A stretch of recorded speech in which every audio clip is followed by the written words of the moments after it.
एक ही बात कहना चाहूँगा कि जो हमारी मुस्लिम बहनें घर के बाहर दरवाजा नहीं झाँकती हैं, आज घंटा घर में, आज लखनऊ के घंटा घर में वो अपना रात्रि बिता रही हैं। आज इनकी मजबूरी जिस प्रकार से बनी है, माननीय महोदय योगी जी से रिक्वेस्ट है, माननीय महोदय मोदी जी से रिक्वेस्ट है कि इनका समाधान जल्द से जल्द निकाला जाए।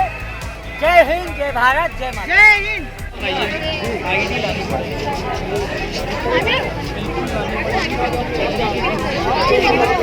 खवातीन का मुजाहरा चल रहा है और ज़बरदस्त तरीके से वो प्रोटेस्ट कर रहे हैं। आज इनके अंदर जोश और खरोश में और इजाफा हो गया है। इस मौके पर यहाँ पर एक नुक्कड़ नाटक पेश किया गया, जिसके रुए रमा और उस करने वाली मेडिकल स्टूडेंट हूँ। As I can't reveal my name just because of Modi ji की टेक्नोलॉजी। उनकी टेक्नोलॉजी इतनी ज़्यादा है एडवांस की वो हमें लिबास से पहचानेंगे, तो इसलिए मैं पूरा सर्व धर्म एक साथ रखती हूँ कि मेरे पास मैं हिंदू भी हूँ, मैं मुस्लिम भी हूँ, मैं सिख भी हूँ, ईसाई भी हूँ। जिस तरह से आप देख सकते हैं मुस्लिम है, हिंदू है, सिख हैं, ये ईसाई हैं, इन्होंने प्ले किया है हिंदुस्तानी कलर। तो इस तरह हम मोदी जी को संदेश देना चाहते हैं, उनको मैसेज देना चाहते हैं कि आप हमें डिवाइड नहीं कर सकते, आप हमें अलग नहीं कर सकते। आप कितनी भी चाल चल लीजिए, यहाँ पे बहुत सारे लोग आए जिन्होंने हमें डिवाइड करने की चाल करी, जिन्होंने हमें अलग करने की कोशिश करी, लेकिन आज तक इस कोशिश में कोई कामयाब नहीं हो पाया। जब तक हम चार हिंदू, मुस्लिम, सिख, ईसाई साथ हैं, हम साथ चलेंगे, हम साथ रहेंगे, साथ जिएंगे और साथ मरेंगे।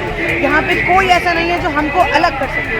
और यहाँ पे जो आप इतना क्राउड देख रहे हैं, ये क्राउड जो महिलाएं बैठी हैं आप इनको देख रहे हैं, इन महिलाओं का जज्बा कमज़ोर मत समझिए। एक महिला घर से तब निकलती है जब उसके सर से पानी ऊपर हो जाता है। आज तक किसी प्रोटेस्ट में महिलाओं का इतना बड़ा समूह आपने नहीं देखा होगा। ये पहला प्रोटेस्ट है जिसमें इतनी सारी महिलाएं हैं, इसमें कई सारी माएँ हैं। तो मैं इनको, आप मोदी जी ने जामिया में आपने डंडे चलाए, आपने JNU में हमारे प्रोटेस्ट के अगेंस्ट वो हुआ, मतलब हमारा प्रोटेस्ट ख़राब करने की कोशिश की गई एक्चुअली कह सकते हैं। तो स्टूडेंट्स पे लाठी चलाई, स्टूडेंट्स को मारा, हमारे देश के फ्यूचर को बर्बाद किया। तो उस पर तो मैं बस एक लाइन कहूँगी कि बच्चों से बेवकूफ़ी में पंगा तो ले लिया, बच्चों से बेवकूफ़ी में पंगा तो ले लिया, माओं को अब संभालना महंगा पड़ा हुआ, माओं को अब संभालना महंगा पड़ा। सोचते हैं कि वो कहते हैं कि मैं 1 इंच पीछे नहीं हटूंगा, तो हम कहते हैं कि हम आधा इंच पीछे नहीं हटेंगे। और गवर्नमेंट हमसे है, हमने गवर्नमेंट को बनाया है, गवर्नमेंट खुद नहीं बनी। गवर्नमेंट हमें मत चूज़ करें, गवर्नमेंट हमें मत सिखाए, गवर्नमेंट घर घर आके हमें मत चूज़ करे कौन नागरिक है कौन नहीं है। हम नागरिक हैं तभी आप उस स्टेज पे बैठे हैं, हमने आपको चूज़ किया तभी आप उस स्टेज पे बैठे हैं, हमने वोट दिया तब आप उस स्टेज पे बैठे हैं। मोदी जी, अमित शाह जी, योगी जी, आप हमारा वोट वापस करिए, फिर मैं देखती हूँ कि आप स्टेशन पे चाय बेचते हैं कि झाड़ू लगाते हैं।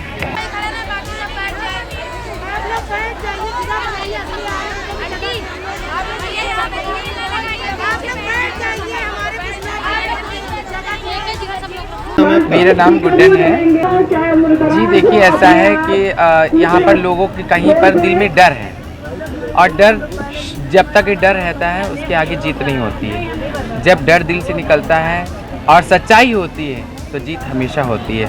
यहाँ पर जंग नहीं चल रही है, यहाँ पर तो सिर्फ हमारे प्रधानमंत्री मोदी जी से हमारी ये रिक्वेस्ट है कि अगर हिंदू जो हैं, हिंदू भाई हैं, सिख भाई, ईसाई भाई हैं, सब शुरुआत से पौराण काल रख लीजिए या कोई भी काल रख लीजिए, जो भी हमारे पिछले जो है उस टाइम से हम एक अवध जैसे कहते हैं, हमारे लोग चारों भाषा जितनी भी इस हिंदुस्तान के अंदर संस्कृति सब हम लोग मिल के मनाते हैं। तो आज मोदी जी से मैं ये रिक्वेस्ट करना चाहती हूँ कि आप ये करिए कि प्लीज़ इन बच्चों को अपनी माँ से मत जुदा करिए।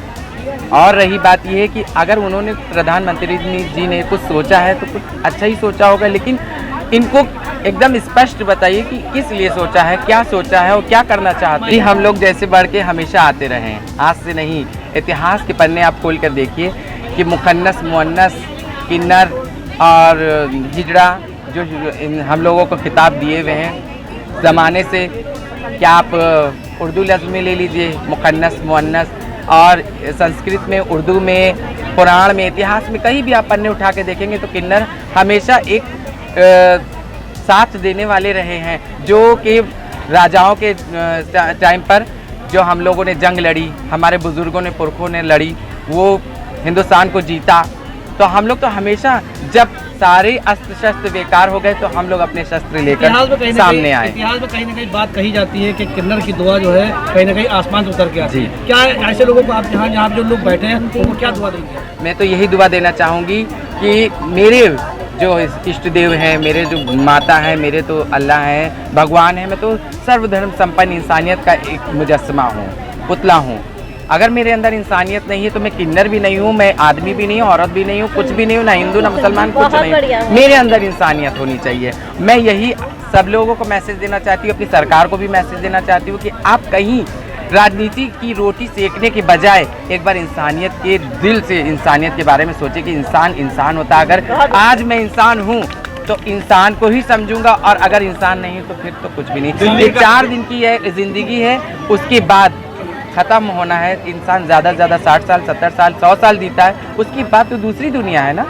मैं ये कहना चाहती हूँ, इंसान के साथ सर्वधर्म संपन्न इंसानियत का धर्म।